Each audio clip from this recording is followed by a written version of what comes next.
Okay, thank you so much. So I'm going to pop up the first, yeah, there we go. Can everyone see that okay? All right. So today we're going to be talking about best practices for zero suicide. We have a very... I'm sorry to interrupt you. I don't know if it's just on my end, Dijon, but the sound is sounding strange suddenly. It didn't sound, yeah, it was a little sketchy. It wasn't that way when we talked earlier. Okay. Am I still sounding sketchy? Now it's good. Is it okay? Okay. Let me know, Avital, if there's a problem. Yes, sir. Again, we have a very full couple of hours to try to cover a lot of ground for our practices. So we'll go ahead and get to it.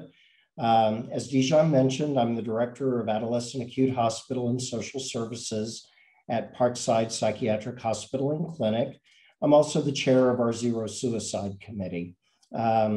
I am adjunct faculty at the University of Oklahoma Ann and Henry Zero School of Social Work, and I don't have any financial disclosures. If someone would like to send me money, I would mention them as a disclosure.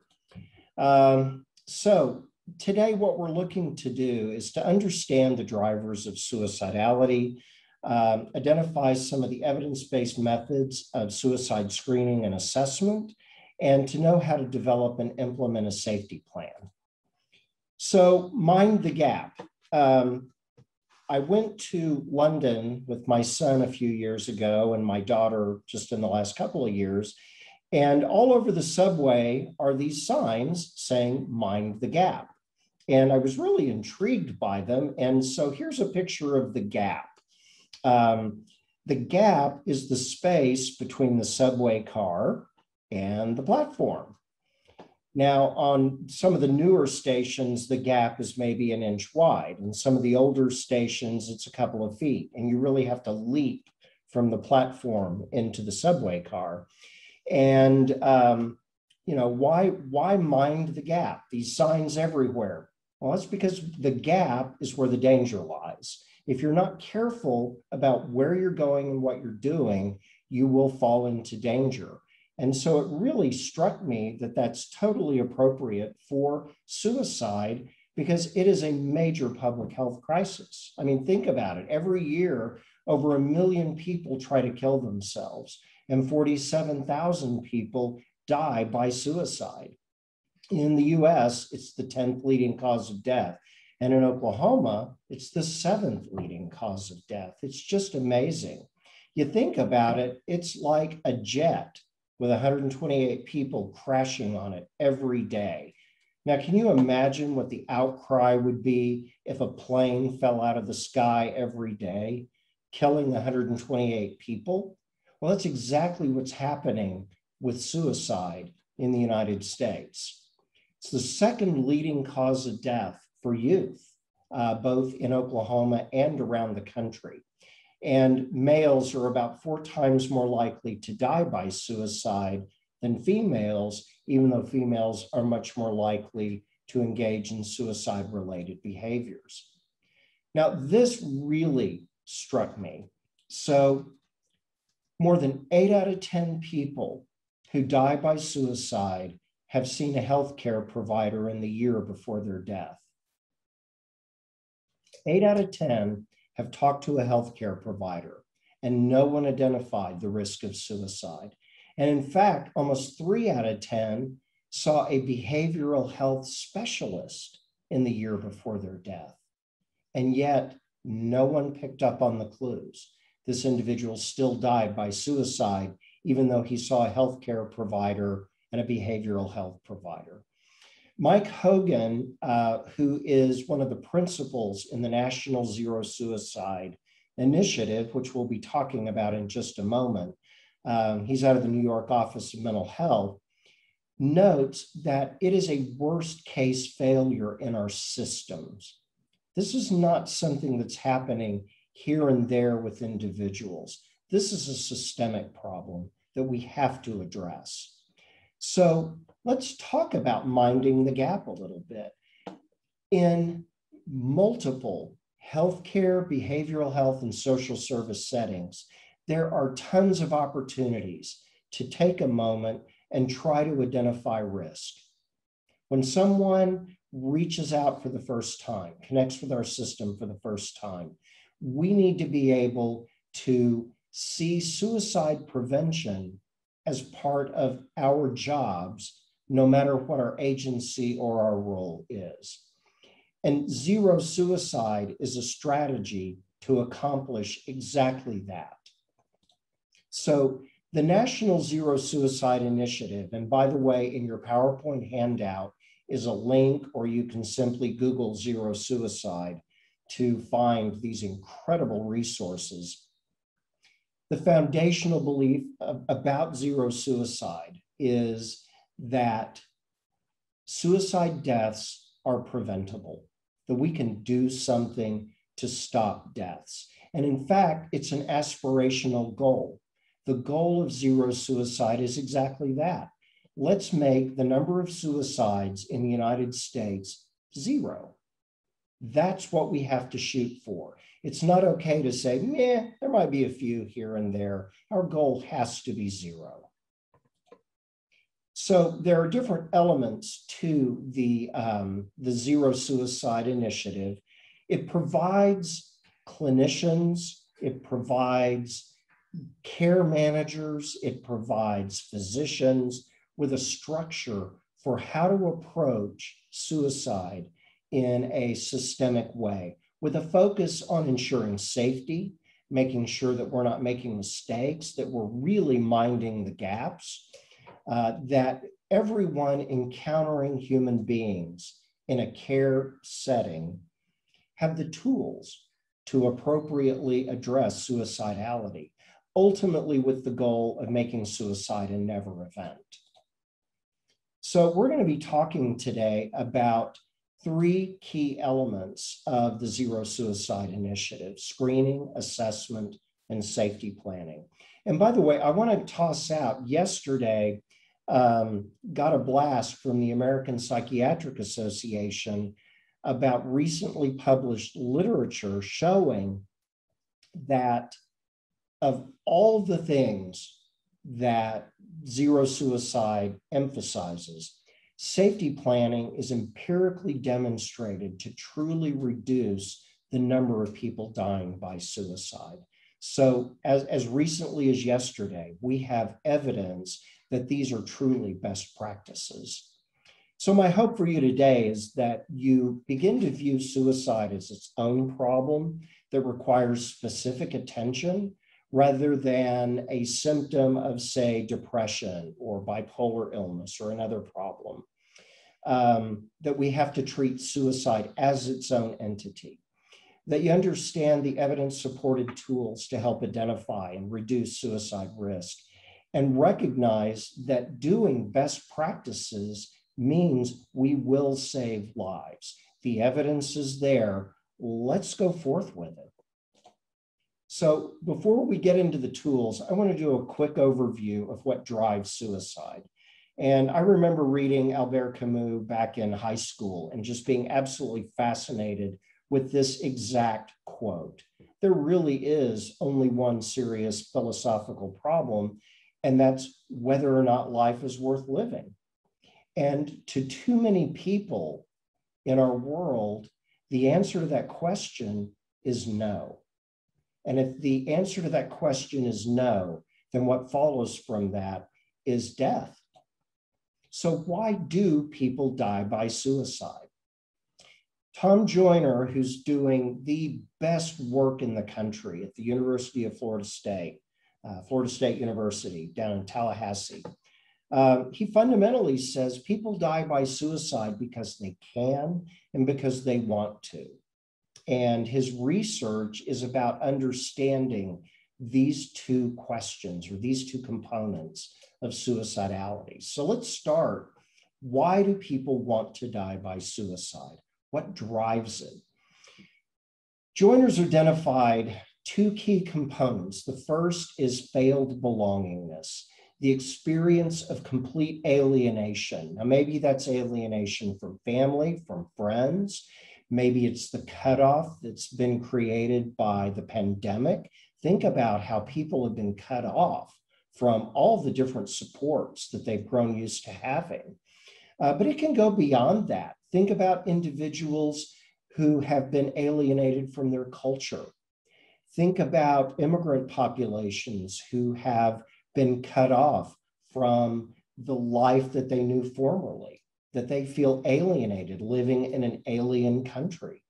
The experience that these individuals have, whether it's something as small as I'm alienated from my partner or as large as I'm alienated from the world at large, I am hopelessly alienated. And that piece of hopelessness drives it. You think about in cognitive behavioral therapies, there's the triad of depression. I'm hopelessly bad, you're hopelessly bad, and it's not going to get any better. And there's the sense of not only am I cut off, it's always going to be that way. It's never going to get better. The other component that typically drives suicidality is perceived burdensomeness, the belief that one's existence is a burden, maybe to friends or family, maybe to the world at large. Maybe it's the belief that I'm a burden to myself, that I don't deserve to be here. And people arrive at the conclusion that their death is worth more than their life. I work with kids every day on my unit who tell me my family's life would be better if I wasn't here. Perceived burdensomeness, the belief that they are not contributing in any way. David Jobs also has, this is out of CAMS, those of you familiar with Comprehensive Assessment and Management of Suicidality. He identified 5 key factors that drive suicidal thinking: psychological pain, that unbearable psychache that you can't see and you can't measure, but is no less real to the person feeling it. The stress of the world, feeling overwhelmed, a sense of agitation that I've got to do something. Doesn't matter what that something is, but I got to do something to make it better. Hopelessness, which I think ties back into what Joyner was talking about, the absence of a meaningful future. Nothing's going to get better. I'm always going to feel this way. Life is always going to be miserable. And self-hate, the belief that I am worthy of hate, that I have nothing to offer the world, I am a loathsome human being, and therefore I hate myself. So these are some of the drivers that figure in to why people want to die. So remember, that was only half of Joyner's observation. The other half is how can they do it? You have a why, but how can they do it? A lot of people feel those feelings, but not everybody tries to kill themselves, right?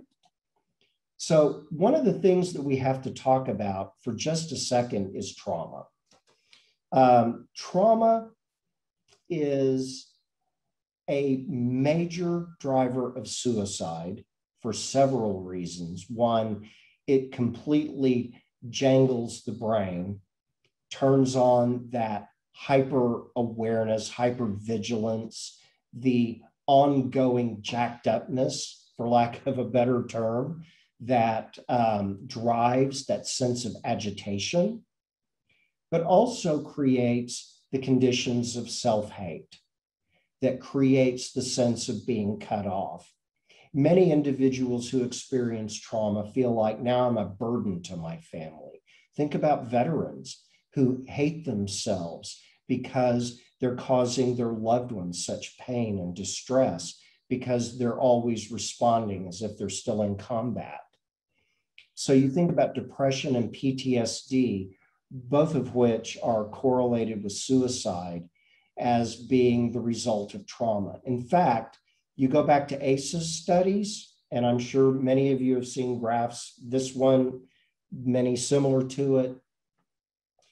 with every adverse childhood experience, the likelihood of suicide attempts grows. And if you look at individuals who have 4 or more adverse childhood experiences, it's almost 1 out of 5 try to kill themselves, try to die by suicide. I mean, that's pretty telling. That really lets us know a lot. By the way, we at Parkside, every time a patient's admitted to the adolescent acute unit, we do a survey of adverse childhood experiences just to see where they're at, knowing they're still kids and knowing they can still accumulate more. 2 out of 3 have 4 or more. So they're already at this highest vulnerability to suicide. So back to the idea of how can they do it? Interesting question. I wish this was mine. It was Tom Joyner's question. Why do police, physicians, and prostitutes have higher than average suicide rates? It's because of something called learned fearlessness, which I think is one of the most important elements in suicide risk identification, and it relates back to trauma.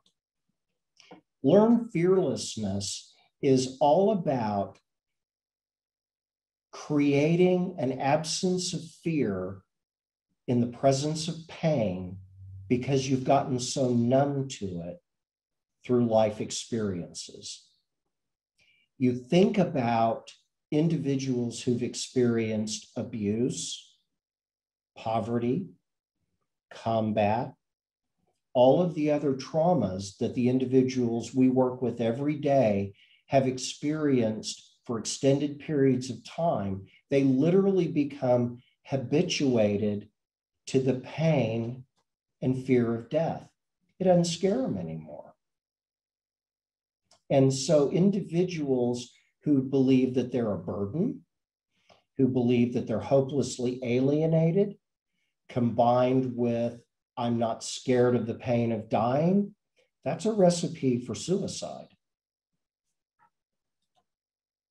So you think about trauma, it creates that profound isolation, the belief that one's worthless, and fearlessness about the physical threat of experiencing suffering through trying to die by suicide. So they want to and they can. So you combine the different suicide risk factors together. This is where suicidal ideation lies. This is where thinking about suicide happens. When you have high burdensomeness with low belonging, the highest suicide risk, where you see actual attempts to die, is when you add the component of learned fearlessness. So in minding the gap, we have to be aware of those different factors at play. And every time someone touches our system, whether we're in social services, behavioral health, general health care, whatever the setting, when someone touches our service, it can be a gap that people fall through into danger, or it can be an opportunity to identify the risk and do something about it. We mind the gap when we recognize that suicidality is a problem that a lot of people have, but they don't volunteer it. They don't just come in and, hi, I'm Ken Moore. I'm feeling like killing myself today. We have to often ask the question to find out. More than asking the question, we need to use evidence-supported screening and assessment tools to identify the risk. We need to treat the problem of suicide itself as its own distinct problem, in addition to whatever else the individual's bringing to us for service. And we need to make sure that care matches the level of need. So the rest of today's conversation is about trans-theoretical tools that can be used in any setting. They're not wedded to a particular philosophy or theory of change or psychological theory. They don't conflict with agency policy and all that good stuff. These are things that you can use right now today to start saving lives. And in fact, when we use best practices, we do indeed save lives. So with that, I want to flip over to the next her point. And I do believe, Dijon, is it right that the documents were emailed out to people today with the reminder? Okay, great. So you might want to consider following along. There are two documents that you should have received. One is the Columbia Suicide Severity Rating Scale screening version, and then another thicker document, two-pager, that is the full Columbia assessment. And those are the two documents we're going to be talking about today. So screening for suicide risk, there are three tools that have an evidence base, and they're used pretty broadly in different settings. The PHQ-9, the ASK, and the C-SSRS. The PHQ-9 really was developed as a measure for DSM criteria for major depressive disorder. The advantage is it's super quick and dirty, and item 9 does indeed ask about, have you thought about killing yourself? But one of the things that has been found through the research is it tends to generate a lot of false positives, while at the same time missing a number of individuals that need a more focused question about suicidality. The ASK is a really nice brief interview tool that can be incorporated into a broader intake assessment or healthcare assessment. A lot of emergency rooms use this because it is so fast. And it does guide the next steps to take depending on the answer. Despite that, though, I am a real believer in the Columbia Suicide Severity Rating Scale screener version. This document right here. Hopefully you have it. So credit where it's due. The C-SSRS was developed at Columbia University with help from a few other universities. Kelly Posner is the director of the Columbia Lighthouse Project and principal investigator on most of the research that's out there. And you can find some really cool lectures by her on YouTube if you're interested in that. She's a really great lecturer. So why am I excited about this one? Why is this a cool one? The Columbia has a 99% reliability in identifying risk. It's been endorsed by a number of key health organizations in the US and around the world. In fact, everyone's aware, I think, that antidepressants, SSRI antidepressants, have been found to generate suicidality in young people. That's been kind of a big thing, black box warning now. Because of that, the FDA now requires use of the Columbia on all drug trials to try to capture suicide risk that might be generated by medication. The research and real world experience shows that it's very effective. Anyone can use this. You don't have to be a therapist to use this. I train a number of lay people in using the Columbia in schools, in social service settings, at their church. Completion only takes a few minutes. If you're really slow and everyone is answering yes to the questions, which means you have to do the whole thing, it might take you 10 minutes. Most of the time, it only takes 3 or 4. The Columbia guides action step based on responses. And one of the best things, it is free. It is a public domain instrument. Anyone can use it. The other cool thing is Columbia has developed multiple versions. There are Spanish language versions. They're geared toward the military, first responders, little kids, cognitively impaired persons. This has been tested down to age 6, by the way. And this link will actually take you to the page with the different versions. So we're going to talk about the screener first. It's identified as it's a brief measure to identify risk and guide planning. The assessment tool is more for clinical use to more thoroughly understand and evaluate suicide risk. And we're going to be talking in a little bit more detail about some of the concepts here that follow when we talk about assessment. But let's start with the screener. You know, just like any other suicide screening instrument, there is nothing that predicts the likelihood of death by suicide. That includes the Columbia. So ultimately, some clinical judgment is required to determine the degree of a given client's risk of death, as well as the actions needed to keep him or her safe. So what is the screen? It's a minimum of 3 questions, maximum of 6. There are 3 domains that get assessed: suicidal thinking, the intensity of the thinking, and any suicide-related behaviors. So questions 1 and 2 identify the presence of ideation.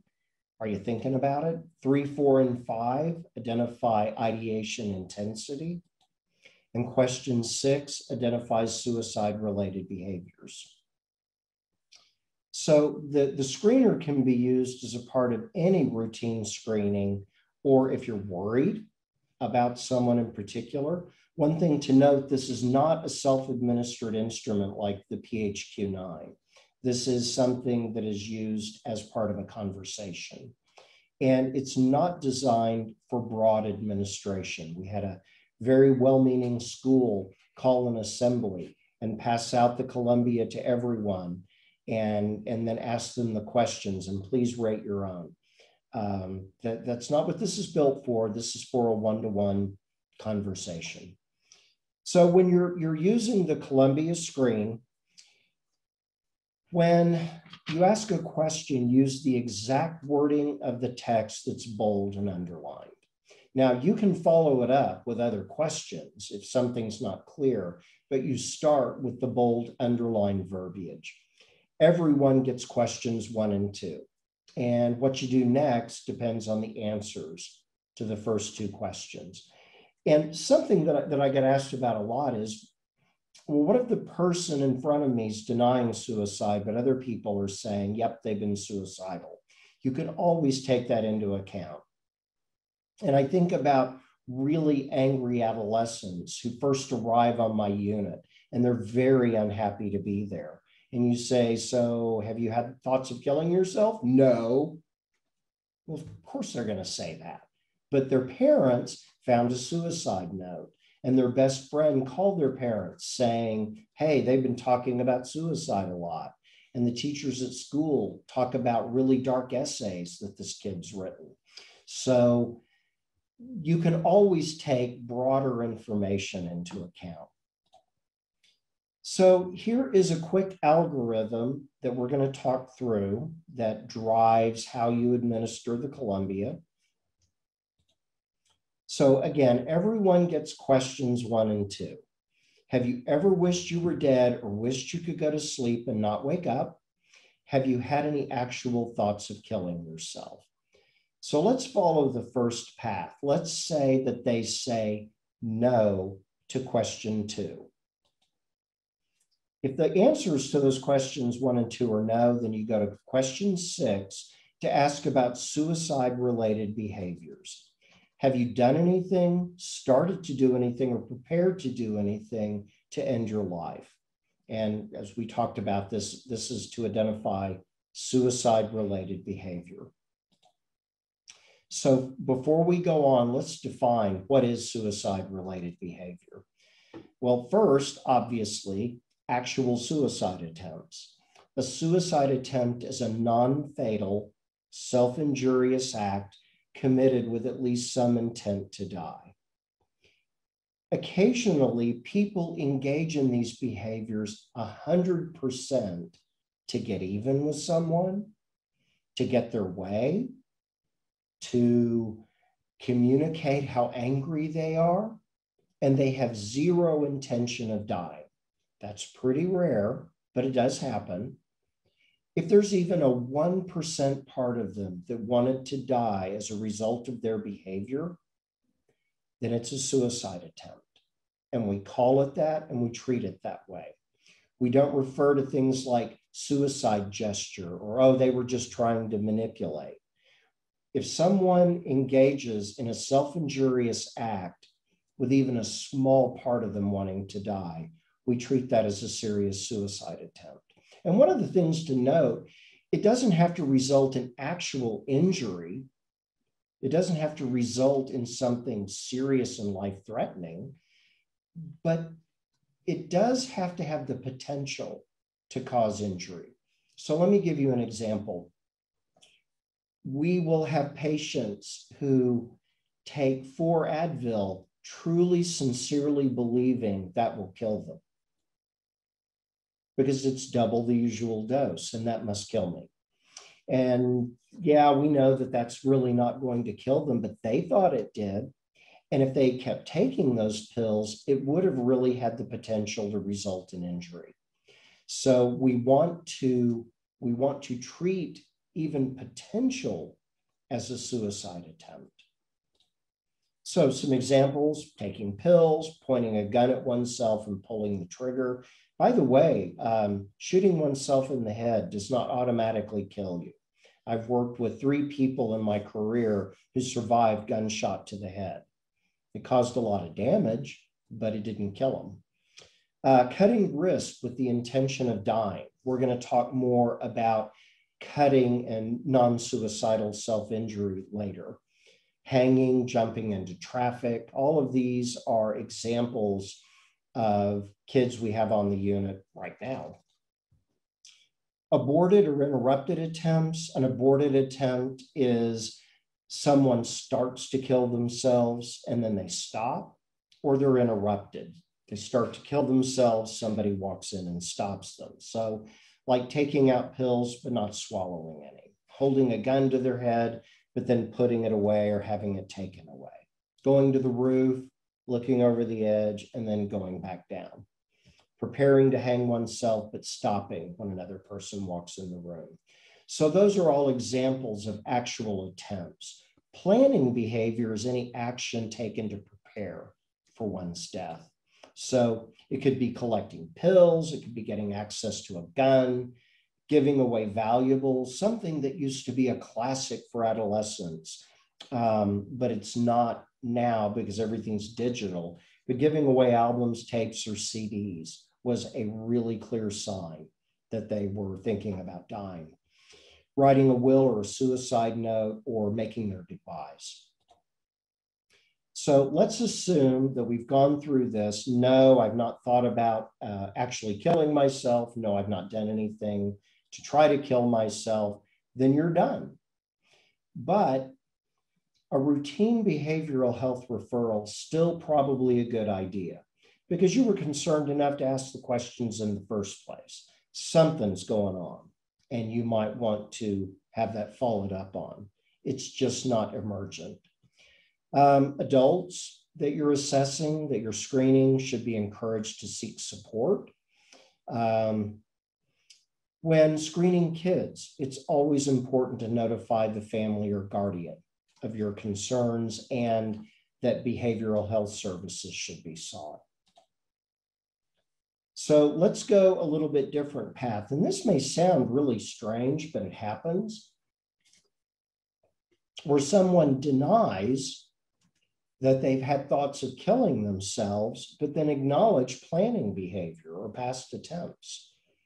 Some action is required if there is a yes answer to question 6, that I have been planning or I have attempted. And the distinguishing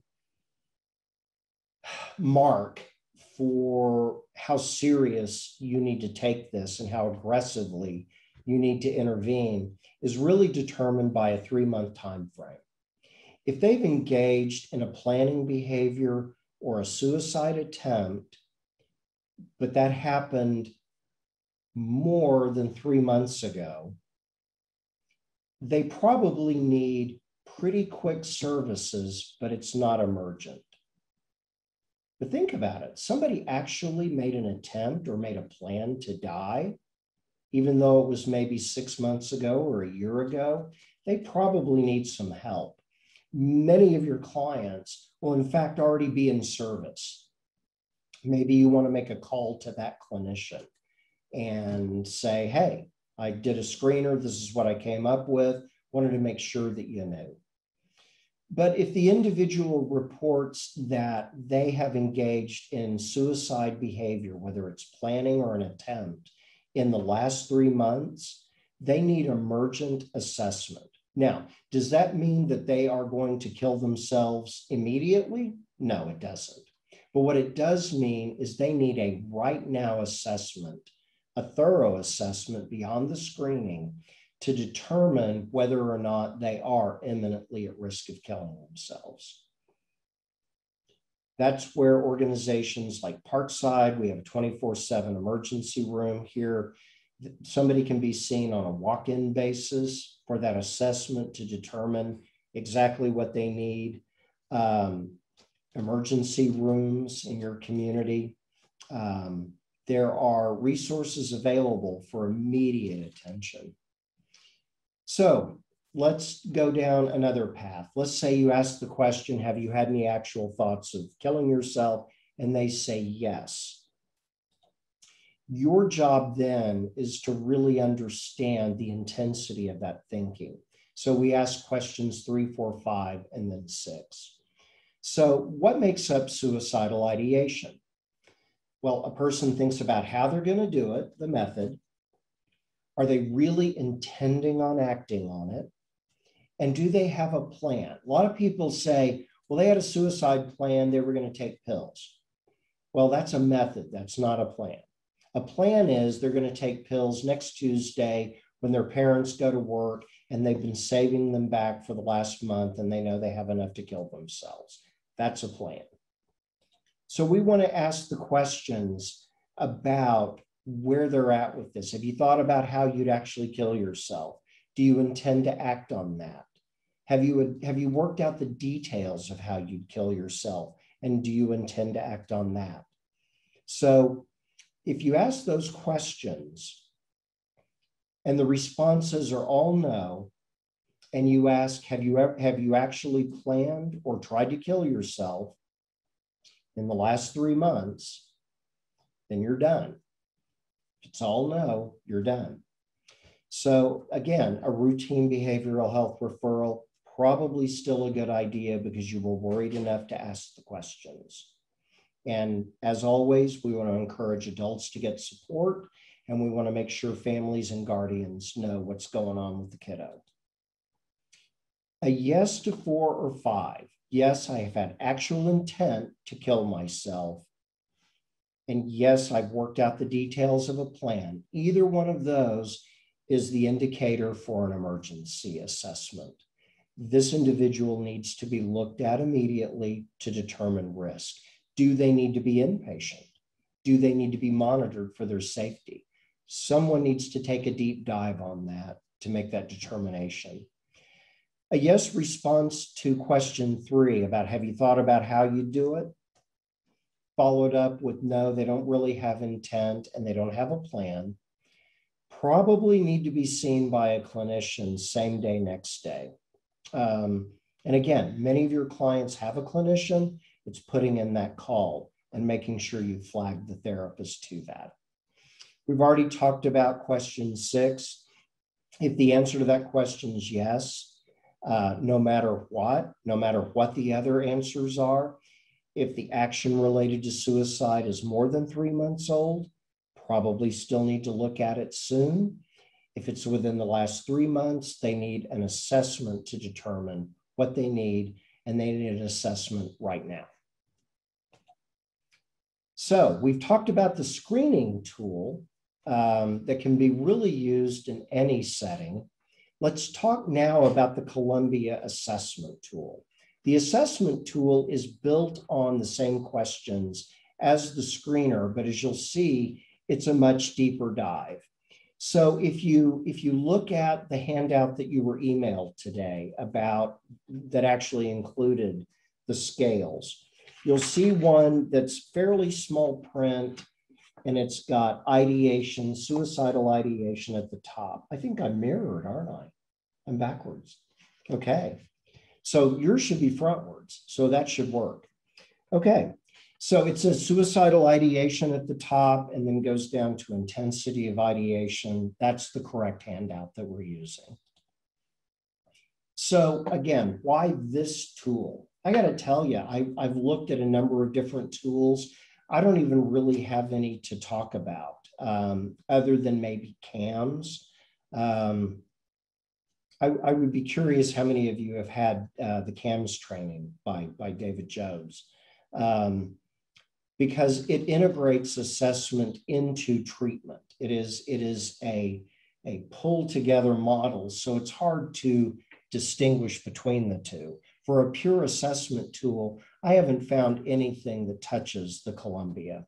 So that's why we're talking about this one. It's very comprehensive. As you see, it goes through many different dimensions.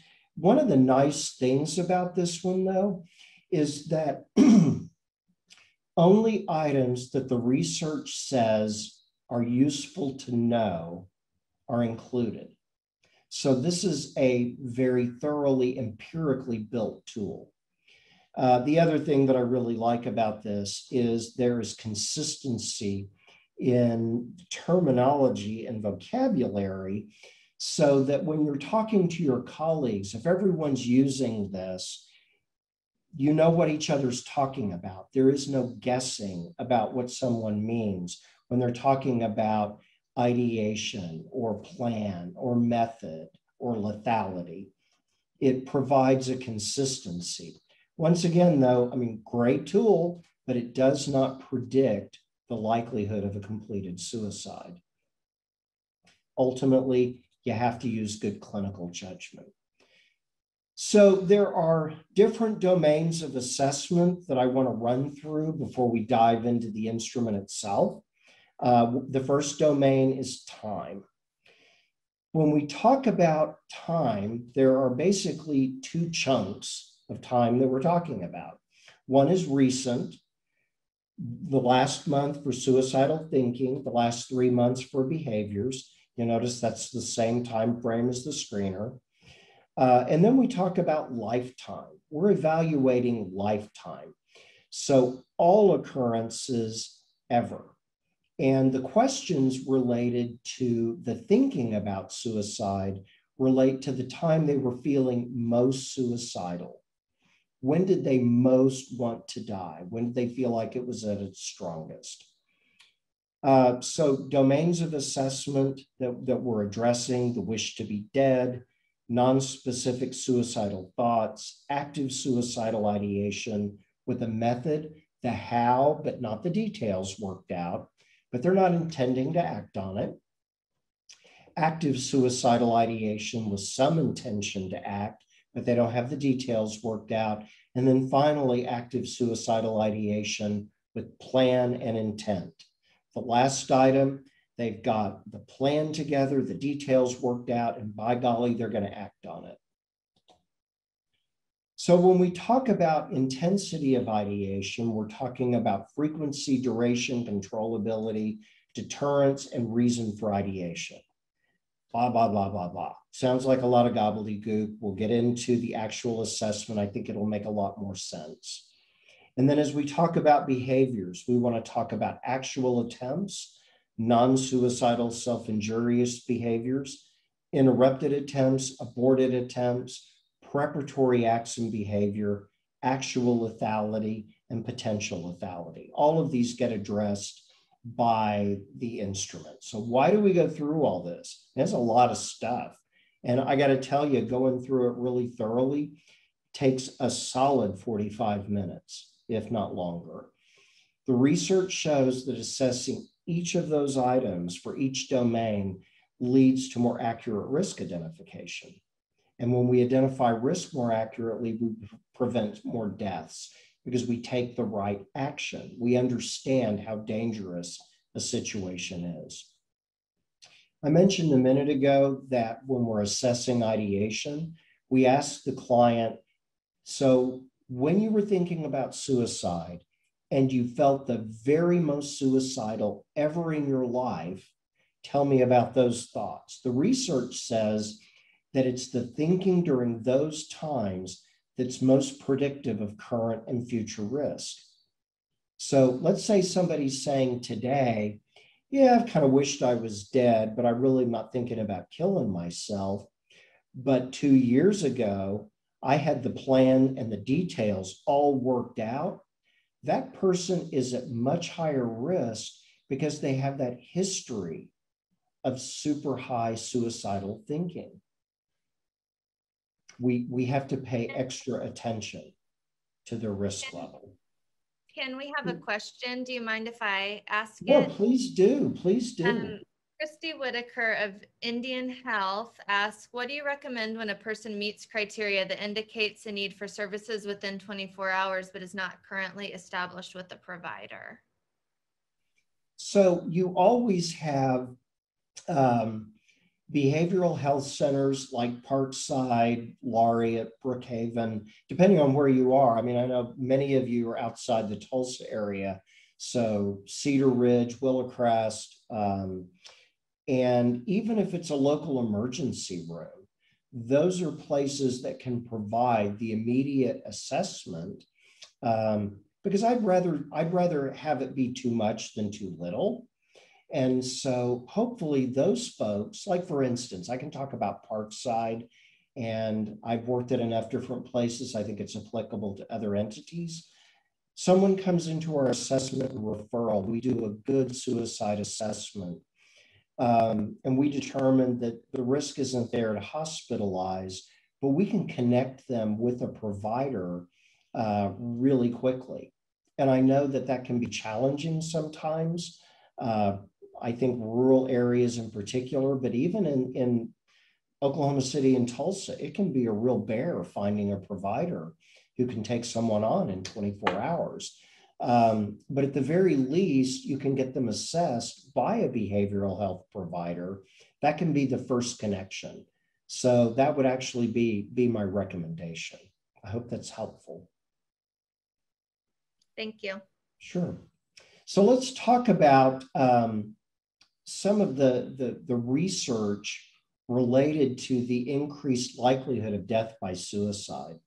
So any suicide behavior, an actual attempt, an interrupted attempt, an aborted attempt, planning behavior, doesn't matter, increases suicide risk 2 to 10 times for life. That person is always going to be at elevated risk. Now, that doesn't mean that they're going to die by suicide, but it means it's something we have to pay attention to. Talking about cutting, non-suicidal self-injurious behavior, kids who cut their arms or legs because it makes them feel better. Suicide risk is elevated for the 6 months following their last event of cutting. I thought that was really remarkable. So even, well, they're just cutting, and I want to put the word just in quotation marks, even though they have not had an actual attempt, non-suicidal self-injurious behavior is a risk indicator for death by suicide, and we have to pay attention to that. That's why the assessment asks the question. Again, I go back to what really makes the Columbia assessment tool so powerful is that everything it asks is empirically linked to risk of death by suicide. Love this study. So almost 29,000 people took an online version of the Columbia. That's a lot of people. And out of 29,000 people, only 542 had worrisome answers. That's a pretty tiny fraction out of 28,000 plus people, right? That's not a lot of people. Very low prevalence. But out of that 542, almost 90% of them had an interrupted or aborted attempt, or they'd engaged in preparatory behavior. If we hadn't asked the right questions, and the right questions are on the Columbia assessment tool, if we hadn't asked the right questions, we would have missed 90% of the people with a 2 to 10 times higher risk of dying by suicide. So to me, this study really quantifies the power of the tool. You're going to get a whole lot of people that it just doesn't apply to, that it just doesn't fit for. But of the fraction that it does apply to, where suicidality is present, you're going to capture a lot of information that would otherwise be lost. And when it's lost, you can't do anything about it. The Columbia puts you in a position to do something to save a life. So multiple field trials of this instrument show that we capture the relevant data that other instruments miss. There's not a lot of false positives. PHQ-9 has 1 million false positives. It is a high false positive, says something there when it's not, a lot more often than the Columbia. And we're not asking questions that don't have an evidence base showing that there's value to knowing it to keep someone alive. So overall guidelines, and this is something that gets asked by a number of clinicians, is how much do I really need to ask? You need to gather enough information to determine whether to call something suicidal or not, and to what degree. You need to know enough to tell you how to intervene.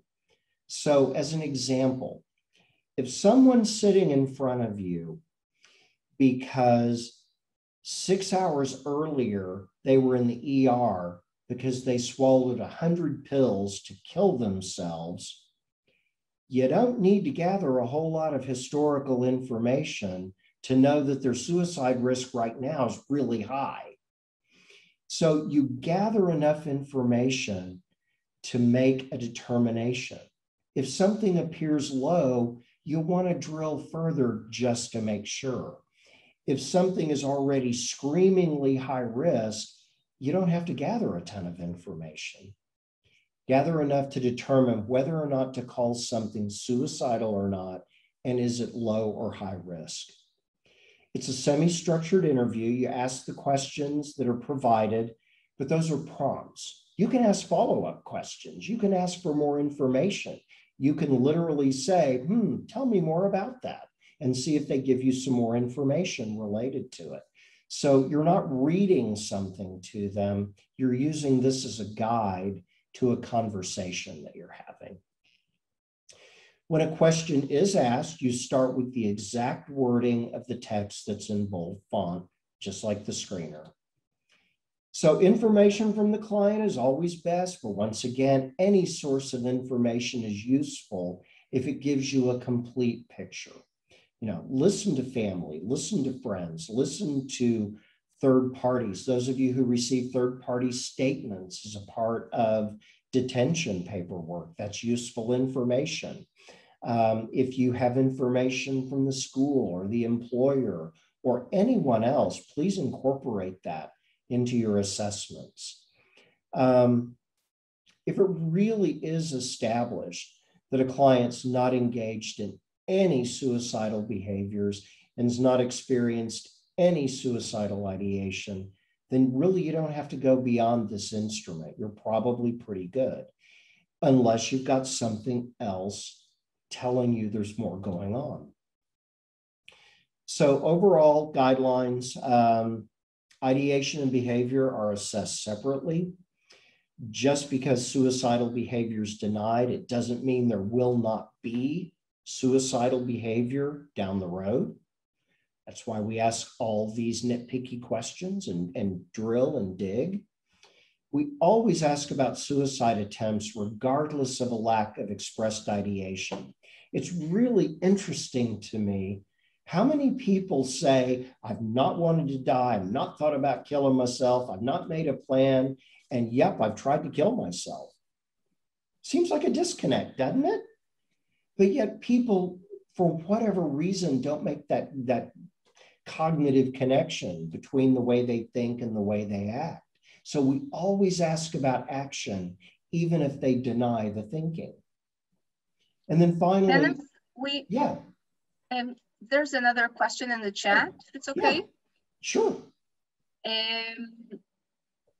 Like with CAMS, it really stresses client-centered and led. How does this differ when we are talking about referring adults to a hospital or inpatient when they do not want to?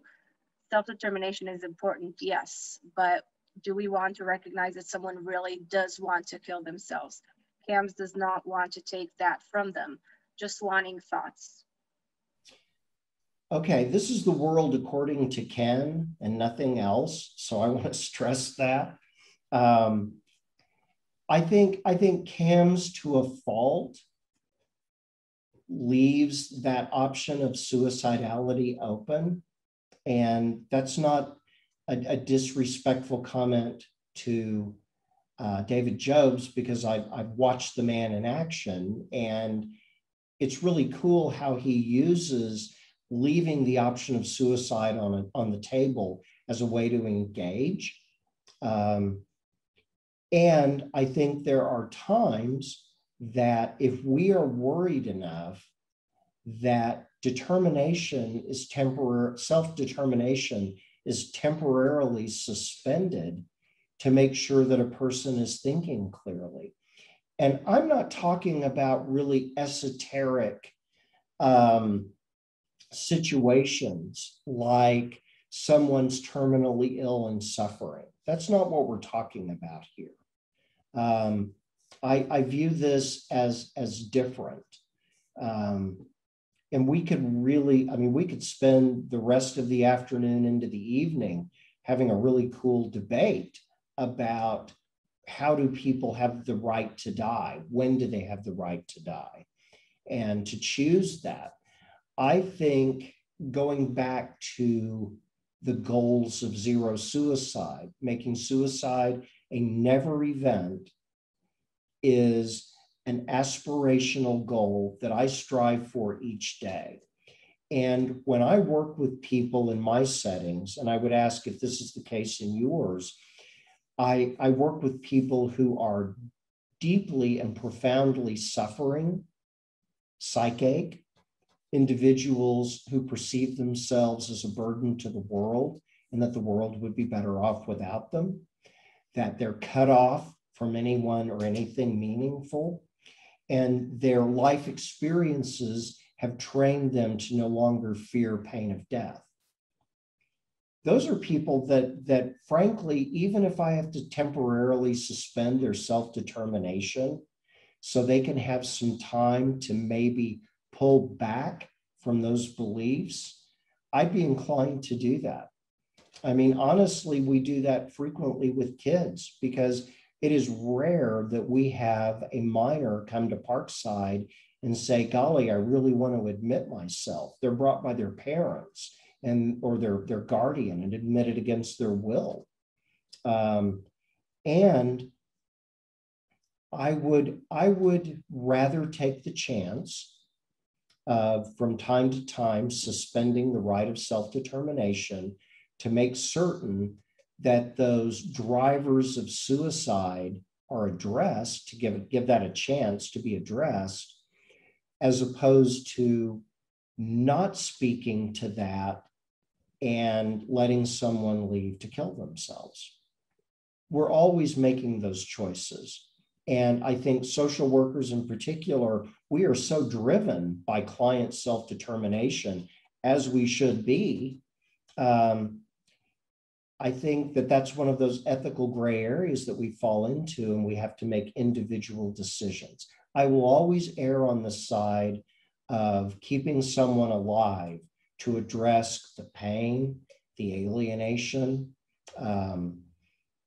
to see if we can maybe find a way for them to have a meaningful life.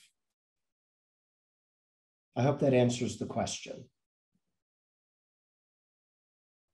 So let's jump into some more definitions. So I mentioned in the screener part, this is where we're going to do a little deeper dive. So once again, we're going to ask questions about their thinking, the wish to be dead, wanting to be dead with or without thoughts of killing oneself, You know, I've had a number of people say, I would never kill myself, but if I got run over by a truck, that'd be great. I'd be thrilled. That'd be just fine. So it's not an active wish to take one's own life, but being okay with dying. Suicidal ideations, thought of actually killing oneself, even if they're vague and undefined. Thinking about how. I could take pills, I could shoot myself with a gun, I could jump off the roof, but not really going beyond the amorphous method. Intent, I think, is where the risk really starts to grow, expressing the real desire to act on those thoughts and to use the methods that they thought of. And then the plan is working out the actual details, the when, the where, the how of death. Even if they're only partially worked out, it's still a plan. So with those definitions in mind, we're going to ask about 2 time frames, the last month and ever in their life when they felt most suicidal. Something to note here that is, it often gets overlooked by clinicians. They will ask a psychotic individual, someone who's actively hallucinating, have you had actual thoughts of killing yourself? And the person says no, but the voices are telling me I should kill myself. That should be counted as a yes response for the purposes of this instrument, even though they're not owning the thought as their own thinking. Everyone, again, gets the first 2 questions. Have you ever wished you were dead or wished you could go to sleep and not wake up? Have you had actual thoughts of killing yourself? If the response to the first 2 questions are no, then you move on to suicidal behavior, and we'll get to that in a second. If the response to question 1 is yes, I wanted to die, but no, I haven't thought of actually killing myself, you jump to intensity of ideation. If the response to question 2 is yes, I've had actual thoughts of killing myself, you want to explore that a little further and then go to intensity of ideations. Questions 3 through 5 match the ones on the screener. Have you been thinking about how you might do this? Have you had these thoughts and had some intention of acting on them? Have you started to work out or worked out the details of how to kill yourself? Do you intend to carry out the plan? So interestingly, and I'm going to talk at the end of each section, I want to review why these are clinically significant. Positive responses to the 4th and 5th questions about intent and plan predicted suicide attempts for the next 12 months. So a positive answer to those questions predicted suicide, and conversely, negative answers predicted the person would not kill themselves. Individuals who are saying, I'm really intending on acting on it, I do have a plan, they require acute treatment and careful long-term follow-up. Once they get out of the hospital, that's not the end of care. You know, that's the beginning of treatment, to tell you the truth. And one of the things that I really struggle with working in a hospital setting, there's a substantial amount of literature that says that being admitted to a hospital can be a risk factor. That when people are discharged, they're at much higher risk for the next week or 2, depending on the study you look at, than if they'd never been admitted at all. And that's kind of a challenge. But what that tells me is maybe they had to be admitted at that moment to save their life that day. The research shows us that we better pay close attention to them for the next year, or they are at much higher risk of dying. So if the question to either 1 or 2 is yes, we want to complete the intensity of ideation ratings, frequency of thoughts, duration of thoughts, how controllable are they?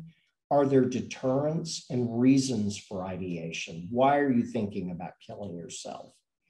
Timeframes are the same, past month and ever in your life when you felt the most like killing yourself. So How many times have you had these thoughts? When you have them, how long do they last? Could you stop yourself from thinking about it if you tried? Deterrence. Are there things, anyone or anything like family, religion, pain of death, that stop you from wanting to die or acting on those thoughts? And then what sort of reasons did you have about wanting to die or killing yourself? This is where we get into, I want to end the pain that I'm experiencing versus I want to get even with people, or I want to get attention from people, or I want to get a reaction. We have admitted patients who have tried to kill themselves. They've made a suicide attempt because their parent took their phone away from them. And we would ask the question, so what sort of reasons did you have? And it was 100%, I had no wish to die at all. 100%, I want my phone back. Now that indicates its own wonky thinking, right? But they're not at as high a risk of ongoing suicidality as someone who says even a small fraction of them wanted to die to end the pain. So, clinical significance of these questions. Risk is higher when the thoughts are more frequent, longer duration, less controllable, fewer deterrents, and stopping the pain is the primary reason.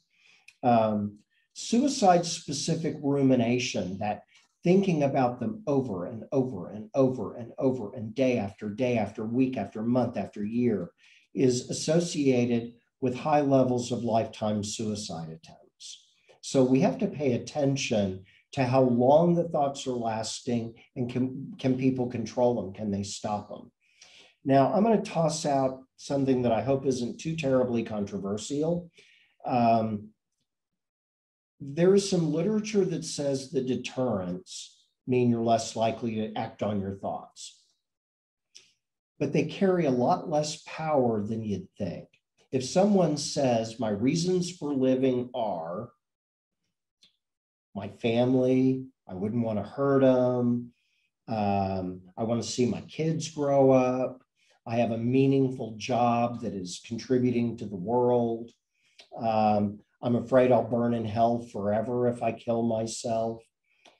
You would think, those are pretty good reasons to not kill yourself. They carry less power than we might think. Deterrents are not a great suicide preventer. Some people add them to safety plans, and it's actually been shown it makes no difference. And so don't lean too heavy on that if someone comes up with lots of reasons for living. So definitions: an actual suicide attempt, a self-injurious act committed with at least some intent to die as a result of the act. There doesn't have to be any injury, just the potential. Suicide attempts are motivated by at least some wish to die. So any non-zero intent to die makes it a suicide attempt. It just grinds my gears when I hear people talk about suicide gestures. It's not a gesture, it's an attempt. The person could have died, even if 99% of it was to manipulate or get their way. It's still an attempt. The intent to die and the behavior must be linked in order to be an attempt. We can infer intent. We don't have to rely on what the person's telling us. So an example is, let's say someone carries out a highly lethal act that's clearly not an accident, like a gunshot to the head or jumping from a really high place. That wasn't accidental. They meant to do those things. Another useful avenue to explore is, what did the client think about what they did? They may say they didn't really intend to die, they just wanted to get someone's attention. But if you drill in and ask, you can say, so how likely do you think it was that you would have died? Well, I researched on the internet that if I took this many pills, I could die. Yeah, well, that's probably a suicide attempt then. We can infer intent even if they say they didn't mean to. An interrupted attempt is when someone else steps in to prevent them from starting the self-injurious act before any harms happen. Like, let's say a person's getting ready to take pills, somebody walks them in and grabs them away. Now, if they swallow even one pill, it becomes an attempt. Someone points a gun at their head and it misfires, or someone walks in and takes it away. Someone's poised to jump off the top of the building, but someone grabs them and pulls them back. You've got a heroic first responder that pulls them away from death. Someone who tries to hang themselves, but the ligature breaks and they're not able to complete it. An aborted suicide attempt is when someone stops themselves. They're not interrupted, but before they actually begin to act, they stop themselves, like holding a bottle's worth of pills in their hand and they're looking at it, and then they throw them down and decide not to take them. Someone who puts a gun up to their head but then puts it away, or they start to jump and then they stop themselves, and so on. Preparatory acts, anything that someone does to prepare to kill themselves is a preparatory act. That can be assembling a method, getting the means together. It can be preparing for one's death through writing a suicide note, giving things away. Googling methods is, I have to say, I have no problem at all with parents going through kids' search histories to kind of see what's going on in their life. I would rather there be a discomfort around, I looked at your stuff, as opposed to, my God, my kid died, and then I went and looked, and they've been spending a month looking at how to kill yourself painlessly. So Googling methods is another behavior that a lot of people do engage in. Non-suicidal self-injurious behavior, hurting oneself without intending to die. Often, when you talk to individuals who cut or burn or hit oneself, it's a way to deal with psychache without trying to die. The pain is a distractor. It allows them to feel something when they're numb. There's actually a neurophysiological mechanism where people release endorphins to feel better through cutting. I mean, that's a thing. People talk about how cutting becomes addicting. They become addicted to their own neurotransmitters that are released in response to pain. And so it does indeed help them feel better. We ask questions about suicidal behaviors past 3 months, just like the screener. It's different from the 1 month. And then lifetime. How many times in your life have you? So if you look at the instrument, it actually has different sections for actual attempts, interrupted attempts, aborted attempts, and preparatory acts and behaviors. And you're counting all of those in order to gain a picture of how ongoing and pervasive suicide-related behaviors are. Now, you'll notice on the suicidal behavior section, there are a bunch of different questions. It's pretty text dense, actually. And here's the thing, you don't have to ask them all.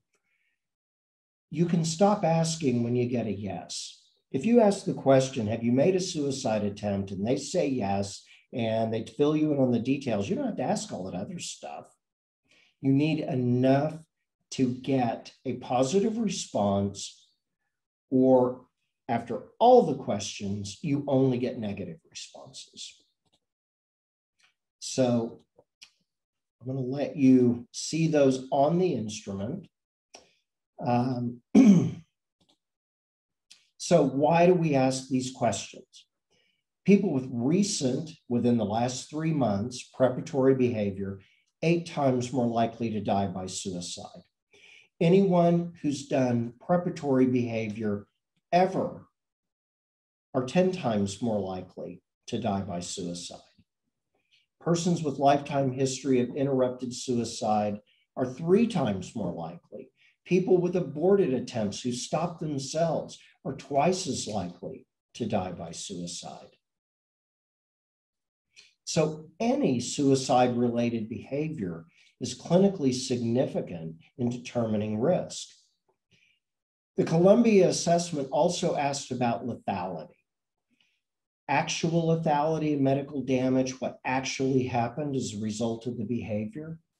Potential lethality, even if they weren't hurt, what could have happened. So we ask about actual lethality for the most recent attempt, the most lethal attempt, and their first attempt. We want to understand how dangerous the behaviors are. Potential lethality, again, most recent, most lethal, and initial. So when you, whatever the suicide-related behavior was, what happened? Were you injured? Did you have to go to the doctor? What did they do? Were you admitted to a hospital? You know, the kid that took 4 Advil, maybe the parents took him to the ER and the ER kind of went, meh, sent him home. But we want to look, even with that, at what potentially could have happened. Why do we evaluate potential lethality? Because even though the more lethal the act, the higher the risk, we're looking at rising lethality. We're looking at that first time they took 4, and then their next attempt they took 10, and the next attempt they took 20. And so on. You get an escalation of lethality that we have to pay attention to because it reflects a growing risk of death. So it's irrelevant the number of pills they took, is the trend line up toward lethality. And if it is, you have much higher risk. The risk assessment summary page. This is the page with lots of check boxes on it. Is designed to pull all of these elements into one spot and add a few other items that are correlated with suicide risk. So the first items relate to actual attempts, interrupted attempts, aborted attempts, and self-injurious non-suicidal behavior. You know, the thinking that's gone into play, you know, what level of thinking is it? And then we go into some other elements that are related to suicide, like activating events. You know, has the person experienced recent loss? Have they lost their job? Have they lost a loved one? Have they lost a longtime partner? Have they lost their culture? Have they lost their connection to things that are meaningful to them? All of which matter. Treatment history. It's important to understand previous response to treatment. It may be that this individual has had previous diagnoses, previous treatment. They've been non-responsive to medication. They don't go to treatment. You know, a clinician tries to arrange it and they don't show up for appointments. They don't take their meds. That tells you something about their lethality now. If they've been non-compliant in the past, outpatient, maybe they need to go inpatient briefly to get them in a good spot rather than just sending them back to outpatient. We want to look at different clinical elements. And I don't know actually that the Columbia does the best job of this. I think that CAMS and David Jobs actually does a nicer job with some of this. But talking about the different elements like hopelessness, diagnosed psychiatric illness, history of trauma. These are things that I wish the Columbia did a better job of speaking to. I don't think it's firm enough or clear enough to guide decision making. And then finally, protective factors. It's useful to know that, but don't hang your hat on them. Just because someone says, I have reasons to live, or I'm afraid of death, or I'm afraid of hell, that probably is not going to be sufficient to help people overcome the pain that they're trying to escape through death. When I look at this, to me, what I'm looking at more than anything is previous experiences of trauma. Are there things that have taught this person not to fear death? Are they the victim of violence? Have they been the victim of violence so that they experience violence as sort of something I can check out of, disassociate from, not feel?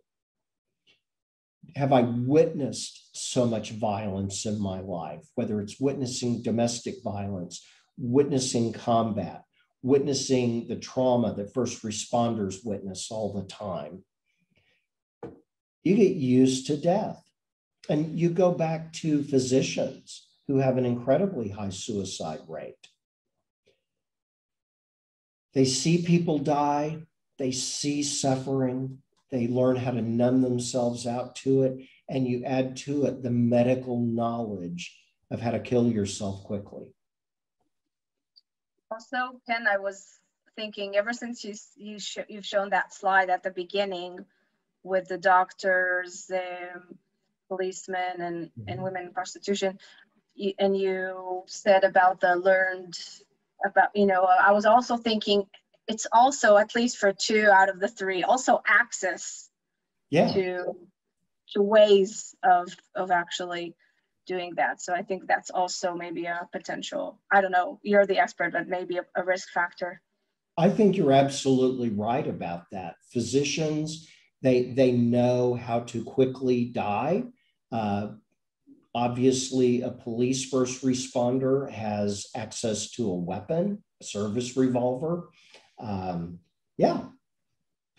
So I think you're absolutely right about that. Access to means, and we're going to talk about that in safety planning. And if I don't speak to it specifically enough, Avital, please say so, because I really do want to talk about access to lethal means as a key driver of who dies by suicide. Thank you. Thanks. So when you're documenting the assessment, if you're documenting this as part of your record, I think it's important to note these details, not just for your own edification or your own protection. We talk about documentation as liability prevention, right? But it's also communication. These documents and all the documents we use are not just for us or for the client. They're to communicate with other individuals involved in this person's care. And the more information, the clearer we are in describing the information we have, the more everyone involved in this client's care can operate from an informed standpoint. And we want to make sure that our information is conveyed. So really, there are 2 common errors that I've seen clinicians make when they're doing the assessment or the screener, is rating suicidal ideation as none based on the client's response and disregarding collateral information that indicates suicidality. And I go back to the kids that are pissed off that they've been admitted to Parkside and they want to go home, and no, I've not thought about killing myself, and everyone's lying about me, and that's all wrong. And so the clinician goes, nope, no suicidal thinking. When we have information that the parents and the school and the kids' friends are all indicating high levels of suicide risk, we have to take the whole picture into account.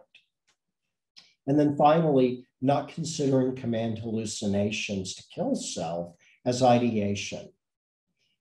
Just because the patient said, I'm not thinking of it, well, if the voices are saying kill yourself, that's ideation that we have to take seriously.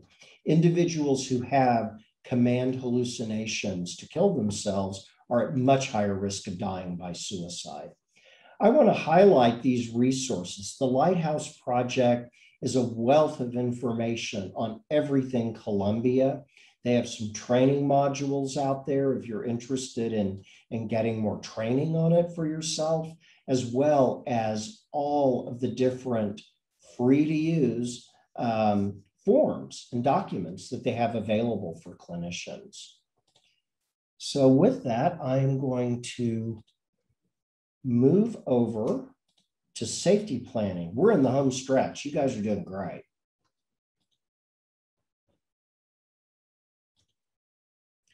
So what do we do with all this fantastic information?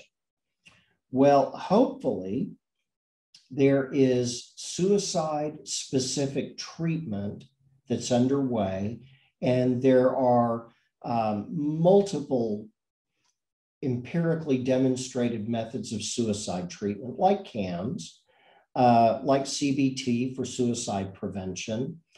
I don't remember exactly what the acronym stands for, but it's called ACIP, which is designed for inpatient treatment for individuals who have attempted to kill themselves. But regardless of the setting, safety planning is empirically shown to save lives, and anyone can do it. So in minding the gap, we have to treat the problem of suicide, not just the problems driving it, like depression or psychosis or loss. We have to treat the problem of suicide itself. The information in this work was developed by Barbara Stanley and Gregory Brown, and I want to credit their source materials that are in the resources. Other sources are cited as appropriate, but 90% of this is from Stanley and Brown. So again, safety planning, it's evidence supported. It empirically is demonstrated to save people's lives. And yesterday's APA article just was the latest. Safety plans help clients use coping skills when they're in crisis. It rapidly reduces suicidal thinking. It decreases the frequency of suicide-related behaviors, and it keeps people out of the hospital. You know, I'm going to go back to the question that I was asked about forcing people into the hospital. If we have a tool that allows people to stay out of the hospital and living their life and keeps them alive, how cool is that? You know, that's something I want to see happening a lot. Failing to implement a safety plan when we know someone's at risk creates that gap. That's when we talk about minding the gap and falling into the gap, and that's where the danger lies. This is exactly what we're talking about. We come to understand that someone is experiencing suicidality, but we don't give them something concrete to fill the gap that helps them bridge the danger. So the cool thing is a lot of clinicians use safety planning, but there's a lot of variability. I have the distinct pleasure of auditing every single psychosocial assessment done at Parkside. And there's a lot of variability in documentation. And there's a lot of variability in how these safety plans get developed. Well, if we're going to stay consistent with zero suicide, we have to use best practices. We have to do the things that we know work. And the template developed by Barbara Stanley and Gregory Brown is considered the national best practice for safety planning. So why is it so cool and what does it have in it? It talks about specific evidence-supported methods of restricting access to means of death, using good problem-solving, coping skills, developing and enhancing social support, and identifying resources that are useful in an emergency. Now, you have the form. It's part of your packet. It is, it's actually called the Stanley-Brown Safety Plan in your email. Looks like this. Okay, so the safety plan is a form, but the intervention is about filling out forms. And this is something that drives me nuts about clinicians sometimes. So a brief rant here is sometimes people are so busy checking the boxes, they forget to do the work that goes with it. And so I really want to emphasize, this is not about filling out a form so you can say you've done it and get it in the chart. This is about an intervention that, oh, by the way, includes a form. The form is a guide. It's not the be-all, end-all. So Stanley and Brown themselves emphasize that safety planning is not about document creation. It's about collaborating with your client in a way that supports safety. And as we go through this, by the way, I think you'll notice there's a fair amount of overlap between the CAMS method of safety planning and Stanley-Brown safety planning. And that's kind of by design. And if you look, as you drill into like the manual that Jobs wrote, he talks about how much he learned from Stanley and Brown, that these are their ideas and drive CAMS. So effective safety planning is collaborative. It incorporates the client's language. It's not psychobabble. It's not clinician-driven gobbledygook. It's a concrete plan that's easy to do and read. So the research is all about when you use the Stanley-Brown safety plan intervention, collaboratively develop a good plan, you get fewer hospitalizations and you have fewer suicide attempts. And this last one talks about a contract for safety. And I want to talk really quickly about no suicide contracts. Safety planning is not a no suicide contract. Back in the olden days, and unfortunately the olden days are not that long ago, because I know clinicians that have done this recently, they have clients sign a statement promising they won't kill themselves. That's a no suicide contract. And so Joyner and a couple of his colleagues reviewed studies about the outcome of no suicide contracts.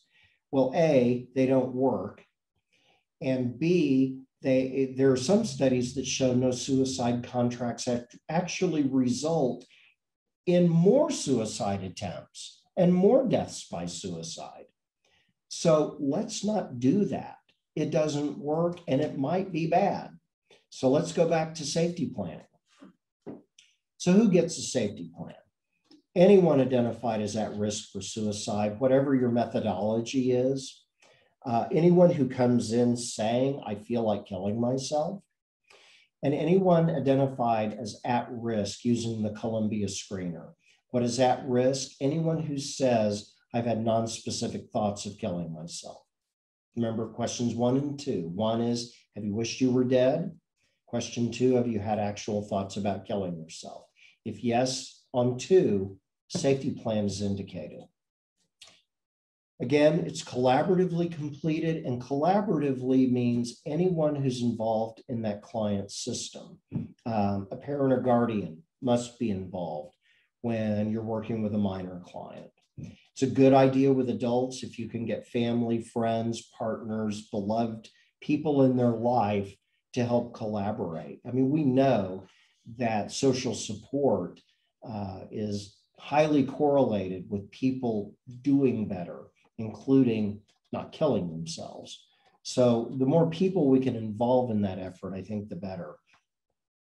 Now, there are sample questions below, but you want to adapt them to something that's understandable by your client. The questions, I think, are really there more just to give you a starting point and to identify the concepts that need to be discussed.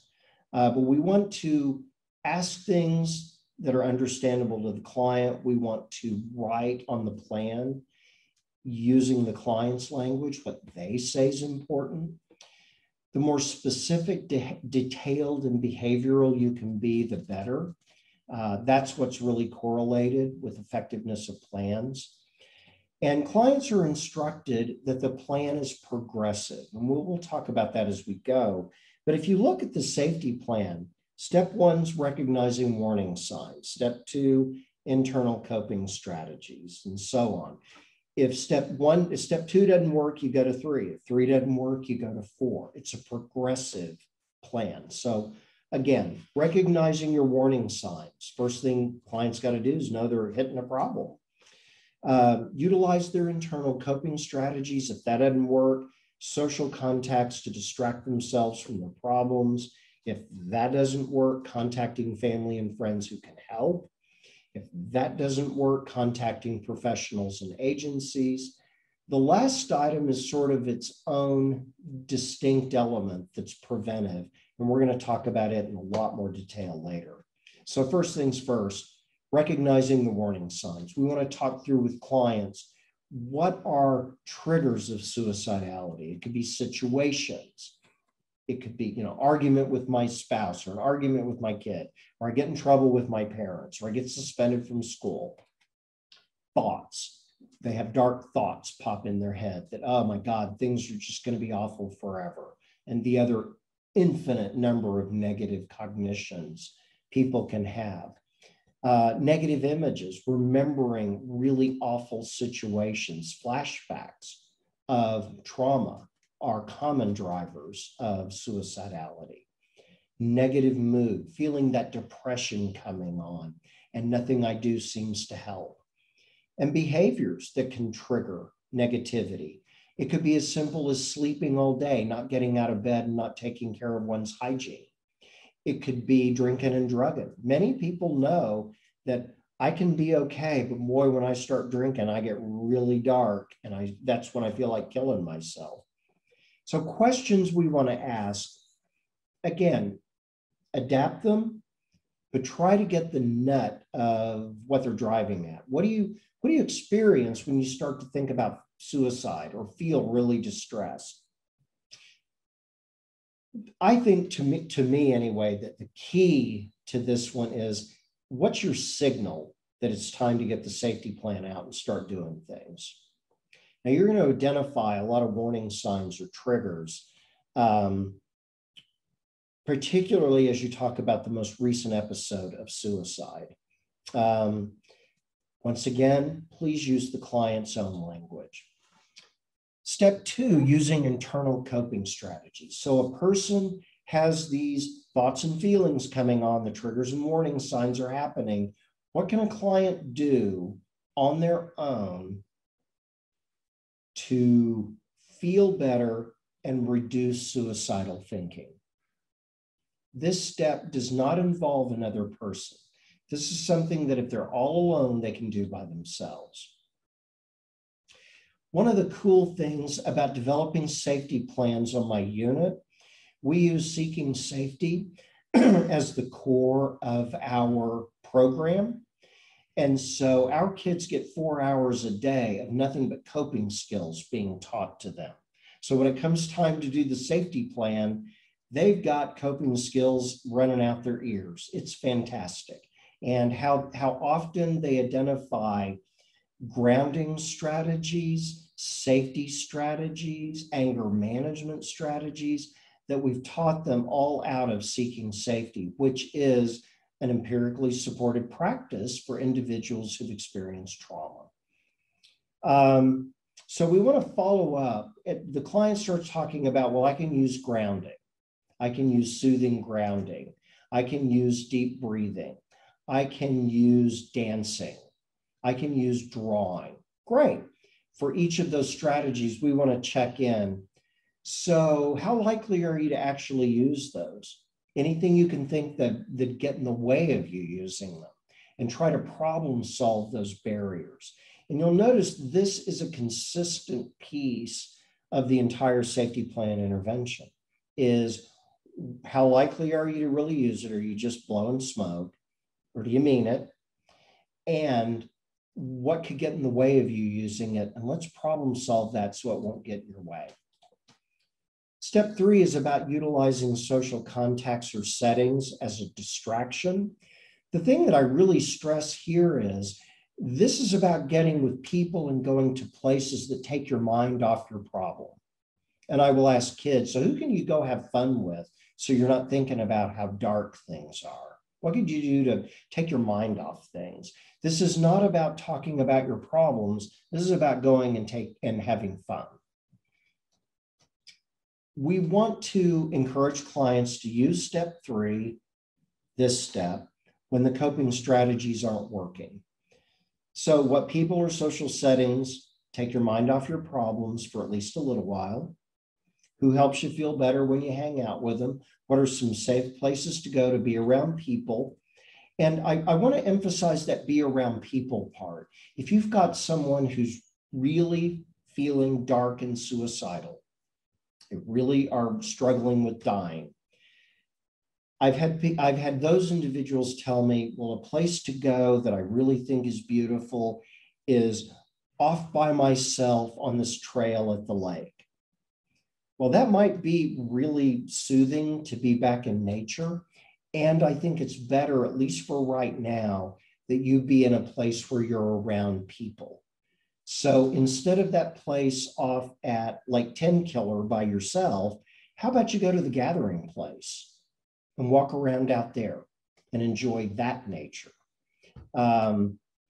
So we want to emphasize the being around people part, as well as the places to have fun or have a good time or to find as healing. When you're working with kids, when you're working with minors, it's okay for their peers to be part of these social contacts, because it's not about doing something heavy like preventing them from killing themselves. It is about going and having some fun. We do want to encourage that places with alcohol or drugs should be avoided. Individuals who are intoxicated are disinhibited from taking action to die. It removes their inhibitions. So we don't want them going to a bar. If they say, you know, yeah, I'm going to go to the bar and hang with my buddies when I'm feeling suicidal, maybe the bar is not the best place. We want to encourage a different place. And again, we want to go through any obstacles or barriers to using it. Step 4, contacting family or friends to help resolve a crisis. Try coping skills. Those didn't work. We've gotten with people and places to take our mind off our problems. That's not working. I still feel like killing myself. Now we need to reach out for people who can be there as a support when I'm feeling a lot of emotional pain and thinking about killing myself. So who among your family and friends could you contact for help during a crisis? Who could you reach out to for help? We got to make sure that these people are actually willing to help. Ideally, you've got them in family therapy as a part of the treatment, or a family interface, or a family meeting, whatever that looks like, but that we've gotten some agreement that they're going to help. Now, that's easier with kids. Ideally, you can get their parents to agree to help, or an aunt or an uncle or a grandparent who's willing to step in and help. And ideally, you're going to share the safety plan with these people. They're going to get to know what's on the plan so that they know what they can suggest and encourage the person to do. Now, on this step, minors cannot be included as support for minors, because this is about help. This is about support, and this needs to be adults. We don't want a fellow minor giving some really bad advice because they don't know enough about life yet. And again, we want to identify possible obstacles. The 5th step of the safety plan is noting the professionals or agencies to get help. Coping hasn't worked. Distraction hasn't worked. My helping supportive social network hasn't helped. I need professional help now. I need to call in people that can do whatever's necessary. So who are the mental health professionals to include on the plan? Are there other healthcare professionals? Maybe a psychiatrist, maybe a primary care physician, maybe their nurse practitioner, maybe their homeopath. I don't know. Who else is professionally involved in their situation? Their case manager, their caseworker, whoever it is, we bring them in. So the worksheet itself prompts primary clinician, secondary clinician, or psychiatrist. You can also do case managers with this, the PCP, and the local hospital emergency department. What's their number? The safety plan also includes the National Suicide Prevention Lifeline. I thought it included the text line. So you might write it on here. 741-741 is the National Suicide Prevention Lifeline, but it's text. So if a person can't talk And, you know, these youngsters today and their phones, they like to text. Maybe they prefer to have a text conversation as opposed to talking. So 741 is a way to do that. And again, we discuss any obstacles to this and we problem solve that with clients. So reducing the potential for use of lethal means. This is all about making the environment safe, restricting availability of potential methods of suicide. So we have to understand, what has this person thought about using ever, as well as things they've actually used. And for each identified method, we want to get that thing out of the home. We want to get it out of the environment. Why is that? The research shows us that suicidal thinking tends to rise rapidly and fall rapidly. And if we can make it harder to get the means of killing oneself when it's peaking, it's very likely it's going to fall and that person's going to survive, versus having a gun or pills immediately handy so that when it goes up, they use the means of suicide. So first thing we got to ask everybody, whether they've identified it as a method or not, do you own or have access to any firearm, like a pistol, a rifle, or a shotgun? Because these methods are so lethal, we always ask. We've got to get those out of the home, even if they haven't expressed a preference. Because you know what? They can have that peak. Oh yeah, there's a pistol in there. I've always tried to overdose, but I bet that gun would take care of it really quick. We don't want that to happen. Then we want to talk about the other means that they have access to and how likely a person is to use them.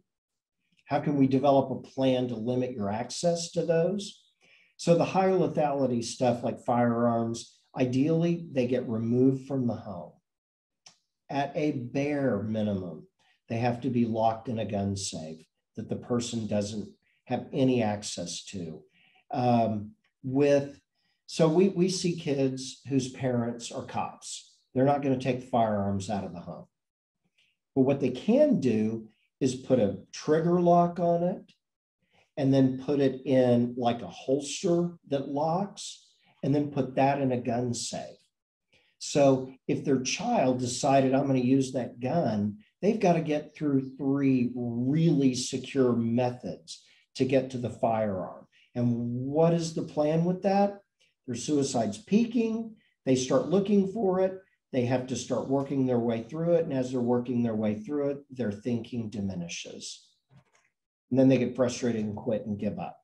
And they don't try to kill themselves.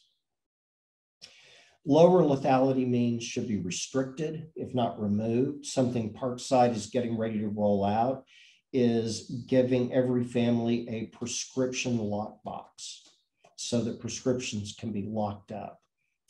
Kids don't have access to them. Now, for minors, we want to make sure parents are involved in this element of the plan as all others, because they have the primary responsibility for securing the environment. Any method that anyone's ever thought about has to be included in the plan. There is a counseling on access to lethal means, CALM training. And if you Google that term, you can do a little online training on how to talk to people about reducing access to lethal means. Every Parkside clinician goes through it within the first 90 days and annually thereafter. And I would highly recommend that if you're talking to people about safety plans, that you use, that you go through this training. It's about an hour. You get a cool certificate, you know, it's all right. So in implementing the plan, we want to make sure it's understood. And if you're using client language, it is. Look for obstacles, talk about the likelihood you're going to do it, identify where the plan's going to be kept and how to locate it in a crisis. We want to review the plan periodically too, and we'll talk about that a little bit more in a second. Your client always gets a copy. Parents and guardians always get a copy. Ideally, anyone named on the plan gets a copy. And when you update the plan, copies are redistributed to everyone who originally got it. You can't have too many of them out there. You want to update the plan when in further conversations, a client reports that they've discovered a new trigger or warning sign, when they come up with a new idea that, hey, I thought about this, let's get it on the plan. They report that one of the items on the plan didn't work. We want to get that off there, give them a revised one. Note that a person that they thought was going to be a support wasn't, or if they think of someone else who could be. And anything else that's helpful in supporting safety, we want to get on the plan. So what are the barriers to implementation? Well, forgetting it, not keeping the plan readily accessible. I love when families stick it on the refrigerator, just like any other important document. Not recognizing warning signs, not paying attention, not having access to the people and places and activities that are on the plan. You know, the men wanting to solve problems on my own. I'm not going to talk about my feelings. Well, you know, sometimes you need some help, and that's okay. And not sharing the plan with appropriate family members. That goes a lot with the shame and the stigma that's associated with suicide and psychiatric illness. So some great resources here. Stanley-Brown's website is chock full of great information about safety plan development. And then again, the counseling on access to lethal means, the CALM training. I mentioned that APA article about how zero suicide practices are empirically demonstrated to reduce suicide. The top practice that had the most impact on suicide was restricting access to lethal means. So I can't encourage you enough to take a look at that. And so just in summary today, please mind the gap. Every time someone comes into service with you, every time you send someone out the door, there's the gap or there's the opportunity, depending on how we mind the gap. Best practices demonstrably save lives. I want to thank everyone for coming and hanging on till 5 o'clock. And if there's any questions, we have 5 whole minutes.